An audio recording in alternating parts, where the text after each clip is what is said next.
Geometry, section 3.6, part 1. We will do 2 parts for this, 2 videos, 2 different homework assignments, 1 worksheet, and I'll make this worksheet available to you in the same Google Classroom post as this video, or as both videos. And let's get started. Today, we're going to first review slope. You should remember this from a previous class, but just to review, slope is rise over run. And what we get there then, what the rise would be the difference in the 2 y values. If we knew 2 points, we're going to do this example in a moment. If we knew 2 points, rise over run would be the difference in the vertical values of the y's divided by the horizontal values of the x, right? So we have y2 minus y1 over x2 minus x1. And that then, again, is slope. And the way we often in equations will represent slope is with the letter m. I'm not sure why it's m, but they use m, okay? So to calculate a slope, let's just suppose they gave us 2 points and said find the slope. What you would do is y2 minus y1 over x2 minus x1. So something like 4 minus 7, okay? So I did this one minus this one. Once you determine to go the second one minus the first one, you must do that with the x's on the bottom, -3 minus 2. -3 minus 2, make sure you're subtracting. And that would be, well, 4 minus 7 is -3, whereas -3 minus -2 is -5. You know that a negative divided by a negative is positive, so you should go ahead and simplify that and take the negatives off. And you should also simplify the fraction if you can. Okay, so if you got 4/6, you should reduce that to 2/3. 3/5 is already reduced though, so we just take the negatives away because there's 2 of them, and the slope would be 3/5. Let's just suppose though that you decided to subtract it the other way. You went 7 minus 4. You're subtracting the y's, right? This 7 minus this 4. That's fine, as long as you then subtract in the same direction the x's. 2 minus -3. Minus negative means plus. 7 minus 4 is 3. 2 plus 3 is 5. Either way, we get 3/5. Okay?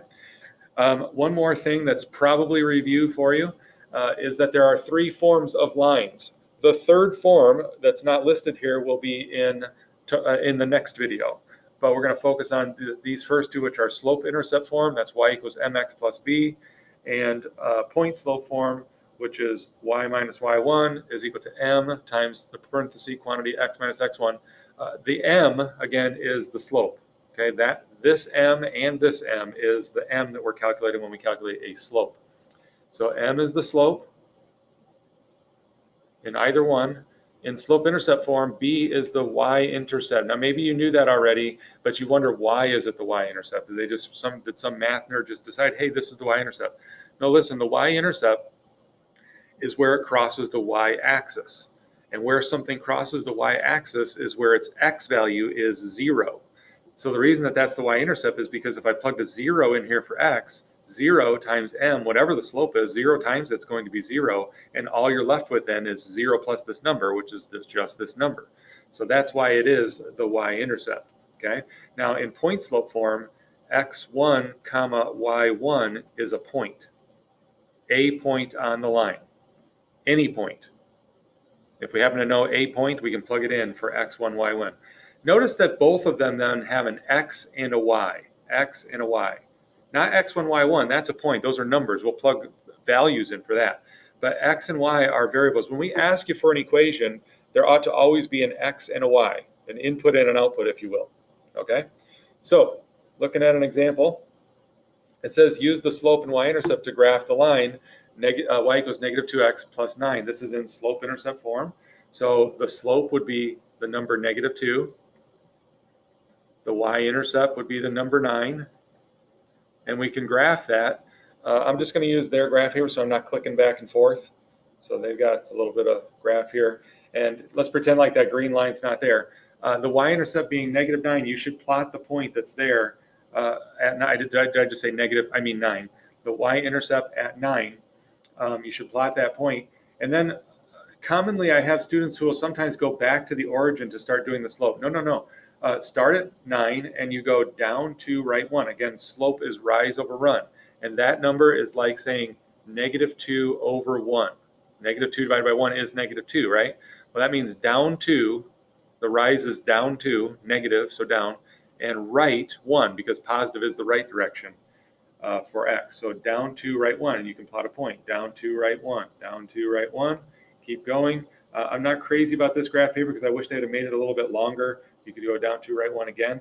And you see that all of these points lie on the same line.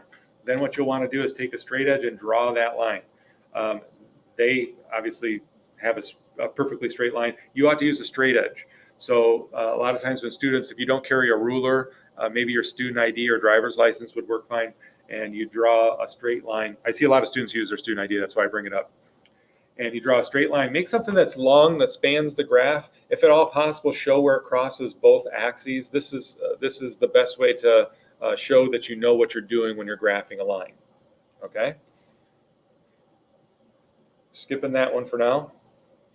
And looking here, it says transform the equation negative 6x plus 3y equals 12 to slope-intercept form, then graph the resulting equation.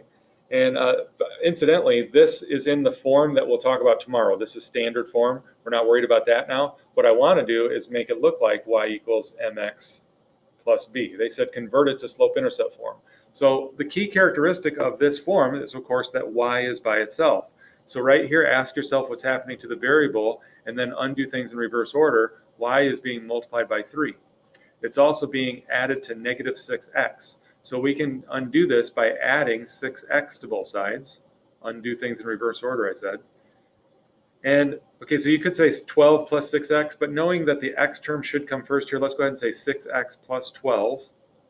That's the commutative property, that these could be in either order. I'm putting the x here, just knowing what's coming, knowing what they asked. And then divide by 3. And when you divide by 3, you'll get y by itself. That means you have to divide every term by 3.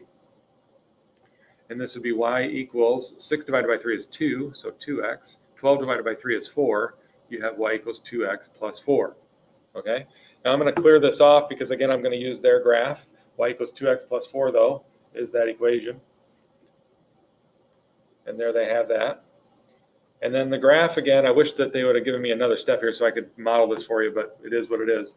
Y equals 2x plus 4, a y-intercept at 4.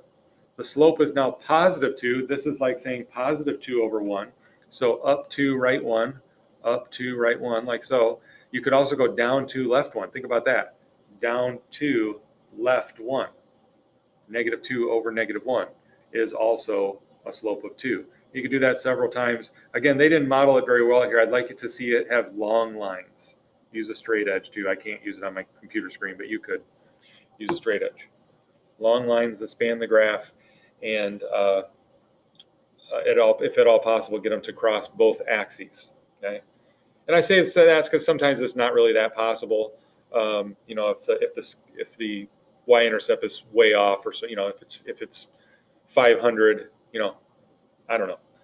If you can, and you of course could change the scale to get it to, but you know what I'm saying. The last thing I want to say about this is we'll see in the next video. Sorry if I say tomorrow, but it's not really tomorrow's video necessarily, but the next video, that you don't need to take this and switch it over to slope-intercept form in order to graph it. That's just the method that we had today. We will have a method in the next video on how to graph this as is. So now you have that to look forward to. All right, a couple more things. Write an equation in point slope form of the line with slope -8 that contains 3, -6. You know that slope-intercept form is named that way because you can see the slope and the y-intercept in the form, or if you're given the slope and the y-intercept, you can just write out the equation just like that.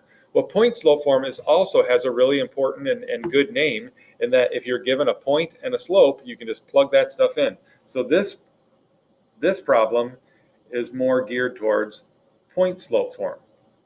I always get the question right about here, are we going to have to memorize all this? Yes, you will need to memorize the 3 forms of the lines and also the slope formula. And I've often proposed that when you have to memorize something, typically after you're done with the homework assignment, you pretty much have it memorized. But if you don't, then you'll have to make sure that you do have it memorized before the quiz and the test. So y1 would be this number right here. x1 would be this number right here. And then the slope is -8. That goes in for m. So we just simply write y minus -6. Make sure you change that to positive. Please do not write y minus -6. Y minus -6 is y plus 6. equals -8 parenthesis x minus x1, which is 3. Done. That's an equation in point slope form. Okay, and then one more example here on the presentation software. What if we're given 2 points, not a point and a slope, but 2 points? Pause the video if you need to think about it. The answer to that is simply calculate the slope. So kind of put together what we said at the first, what we showed at the first, and calculate a slope, and then we can do just exactly what we did in the last problem. So if I calculate a slope, that would be y2 minus y1, 1 minus -9, over -1 minus 4, which would be 10 over -5, which would be -2. Okay, so the slope is -2. And then we could plug in, and you say, well, which point would you plug in? I'm going to prove to you that it could be either one. Y minus -9 equals -2, x minus 4, just plugging that into point slope form, the slope for m, and then this point for x1, y1.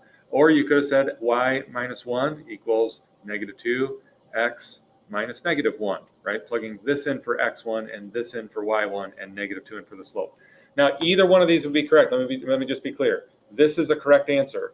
This is a correct answer. What I'm about to do just over the next minute or so is not part of what they've asked us to do. They said in point slope form. Okay, so these are in point slope form. You're done. But I just want to prove to you that these are the same line. Watch as I distribute the -2 and subtract 9 from both sides. You get y equals -2x minus 1. That would be the slope-intercept form of this correct answer. Or over here, if I distribute the -2 and add 1 to both sides to get y by itself, you get the same thing either way. Okay. Now again, that was not part of the answer. Either one of the boxed answers would have been perfectly fine. Okay. So just a couple more things. Again, we got this practice worksheet that should be in the Google Classroom post for you. We're just going to do 3 problems, 1, 5, and 9. Write an equation of the line with the given slope that contains the given point. Pause the video if you would please and try this. And I'm just going to go ahead and write it now. Y minus -6. Sorry for my handwriting. Minus negative means plus. I always change that to plus. Y minus -6 equals the slope m, which is 1/3, x minus 3. Hopefully that's what you said. Okay. And then looking at number 5, graph the line y equals -2x. The reason I picked this one is it's a little bit different from the others that we saw that we graphed out of slope-intercept form. You say, where's the y-intercept? Well, the y-intercept would be at 0, right? This is like saying y equals -2x plus 0, okay? And if I go by ones, and if I'm going by ones, I should put a number that's consistent with that. So if I put a 5 at the 5th tick mark, 1, 2, 3, 4, 5, here's 5, then I am going by ones. This has a slope, a y-intercept of 0. It's at the origin, in other words. The slope of -2 means down 2, right 1. Down 2, right 1. Also up 2, left 1. And then you take a straight edge and draw a nice, straight, long line that spans the graph. I meant that to be black. Oh, I just can't live with myself.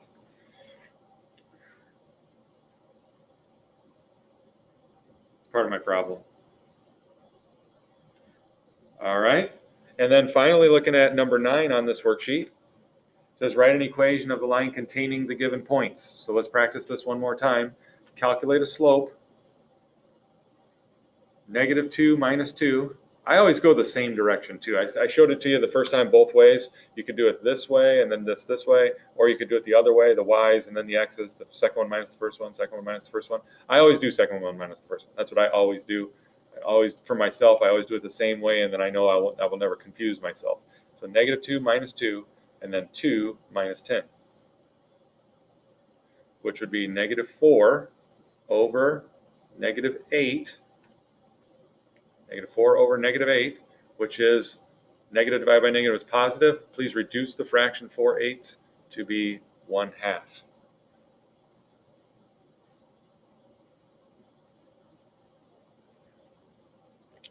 All right, I think that's all. You will need graph paper for this lesson, so that is available for download on my website as well. It has been since the beginning of the year. And then also hang on to this sheet. If you've printed this sheet, you'll want to hang on to it because I will use it in the next video. All right, thanks for tuning in.